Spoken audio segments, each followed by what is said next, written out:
High voltage কেন্দ্র, একদম এবারে নির্বাচনের এপিসেন্টার, যেখানে মমতা বন্দ্যোপাধ্যায় তৃণমূল কংগ্রেসের তরফ থেকে লড়াই করবেন শুভেন্দু অধিকারী বিজেপির প্রার্থী।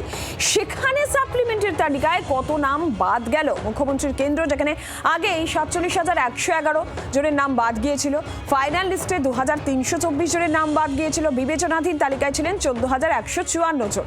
এবার যখন গতকাল সাপ্লিমেন্টারি লিস্ট প্রকাশ হলো, তাহলে এখন ভবানীপুরের ছবিটা ঠিক কি দাঁড়াচ্ছে?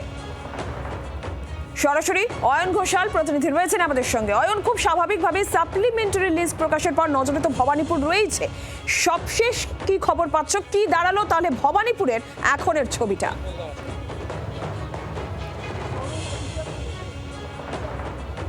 একটা ছবি দেখাতে দেখাতে তোমার এই প্রশ্নের উত্তরটি আমরা এই মুহূর্তে যাকে দেখতে পাচ্ছি, তিনি এবারের বালিগঞ্জ বিধানসভা কেন্দ্রের তৃণমূল কংগ্রেসের প্রার্থী, রাজ্যের বিদায়ী মন্ত্রী এবং বিধায়ক শোভনদেব চট্টোপাধ্যায়। তিনি ভবানীপুর বিধানসভা কেন্দ্রে মমতা বন্দ্যোপাধ্যায়ের হয়ে দেওয়াল লিখছেন। আমি এই দেওয়াল লেখার ফাঁকেই তাকে তোমার যে প্রশ্ন, এই প্রশ্নটা একটু করে দিই। সেটা হচ্ছে সাপ্লিমেন্টারি লিস্ট গতকাল রাত 12টা বাজতে 5 মিনিট আগে হঠাৎ করে আপলোড হলো। এখনো পর্যন্ত এই ভবানীপুর বিধানসভার মানুষ এই লিস্টটাতে তন্ন তন্ন করে খুঁজছেন যে তার নামটা রইল না বাদ গেল, তাকে কি ট্রাইব্যুনালে যেতে হবে না হবে না।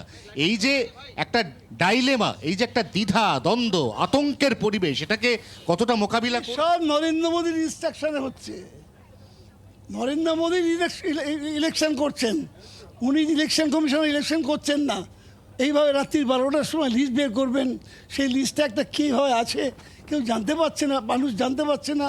এটা প্রত্যেকটা অফিসে টাঙিয়ে দেওয়ার কথা, যে ইন্ডিভিজুয়ালি মানুষকে দেখতে পাবে। এতে কোনো আমি জানি না, মানে মোহাম্মদ বিনতুগুলোকেও এর ছাড়িয়ে যাচ্ছেন। হ্যাঁ, কিন্তু এর প্রভাব তাহলে শেষ পর্যন্ত 4 মে কিরমভাবে পড়তে পারে? এটা কি মানে গেনার কে হবে, লুজার কে হবে? আমার কথা হচ্ছে, মমতা বন্দ্যোপাধ্যায় স্লোগান দিয়েছেন, জানেন তো ওটা না, যতই করো হামলা আবার জিতবে বাংলা। হামলা হোক, আলটিমেটলি আমরা জিতবো,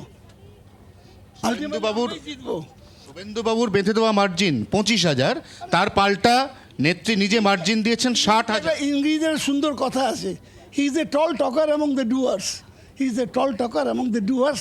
I think you will understand what I am telling.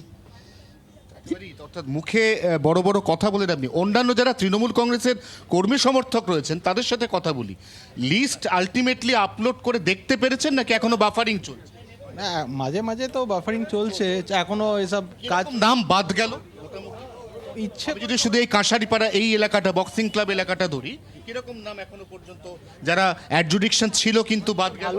এই রতন দা, এরকম নাম আমাদের এখানে বাদ হয়েছে, আমাদের টোটাল 600 না 700 ভোটার এই জায়গাটায় বলছি, আমাদের 71 নম্বর ওয়ার্ডে আউট অফ 600, মানে কতজনের নাম অ্যাডজুডিকশনে ছিল? বেশি ছিল না, আমাদের বাদ ছিল, আমাদের ওই 900 এমনি ছিল। 900 থেকে 600 বাদ? হ্যাঁ, 900-র মধ্যে 600 বাদ। তাহলে তো সেটা বেশ ভালো রকম পার্সেন্টেজ বাদ দেওয়া। হ্যাঁ, কারণ আমরা তো জানি যে আগেই প্রায় 49,000 এমনি বাদ ছিল। আমাদের ওয়ার্ডে আমাদের কাউন্সিলর, আমাদের দাদা, সব আমাদের কর্মী, আমরা বাড়ি বাড়ি গিয়ে সবার নাম তুলিয়েছি, আগে প্রথম কাজ করেছি। আমাদের তাও তো বাদ গেল। তাও বাদ গেছে, কিন্তু আমরা চেষ্টা করছি সেটা কী হয়, এটা মিথ্যে কথা বলে বলে আমাদের অ্যাডজুডিশন ট্রাইব্যুনালে যাবে, এটা কোনো মাইনে রাখে না। ট্রাইব্যুনালে যাবে ইচ্ছাকৃতভাবে বাদ, ইচ্ছাকৃতভাবে এই জায়গা থেকে তো প্রশ্ন, যে কত নাম মোট বাদ গেল, কারা ট্রাইব্যুনালে আবেদন করতে পারবেন, সেই সংখ্যাটা কত, কাদের নাম থাকলো, কাদের নাম বাদ গেল, সেই ধারণাটাই এখনো স্পষ্ট হওয়া যাচ্ছে না। এই জায়গা থেকেই ভোটারদের আশঙ্কার জায়গা থাকছে যে এবার তাহলে কি হবে, ভোট আদৌ তারা দিতে পারবেন কিনা।